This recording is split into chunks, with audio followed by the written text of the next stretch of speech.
রাজধানীর নয়াপল্টনে জামান টাওয়ারে আগুন, নিয়ন্ত্রণে কাজ করছে ফায়ার সার্ভিসের 14টি ইউনিট।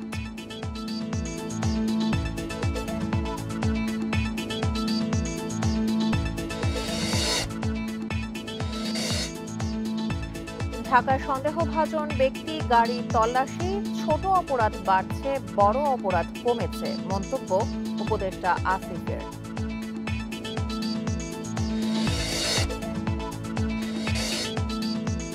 কেরানীগঞ্জে ছিনতাইকারীর ছুরিকাঘাতে নারী নিহত, ওয়ারিতে দুর্বৃত্তের ছুরিকাঘাতে ব্যবসায়ী আহত।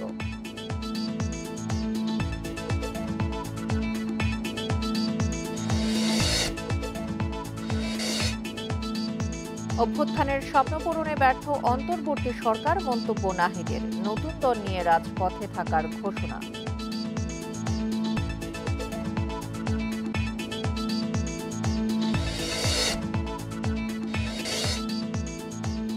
কুয়েটে হল ছাড়ার নির্দেশ প্রত্যাখ্যান, রাতে বিক্ষোভ মিছিল, ভিসিকে বাসভবন ছাড়তে আলটিমেটাম।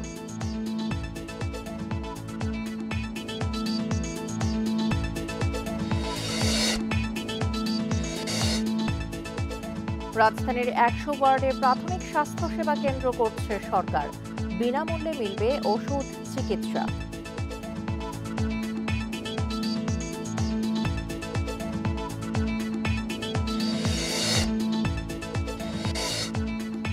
চ্যাম্পিয়ন্স ট্রফিতে টিকে থাকার লড়াইয়ে নামছে ইংল্যান্ড আফগানিস্তান। খেলা শুরু বিকেল 3টায়।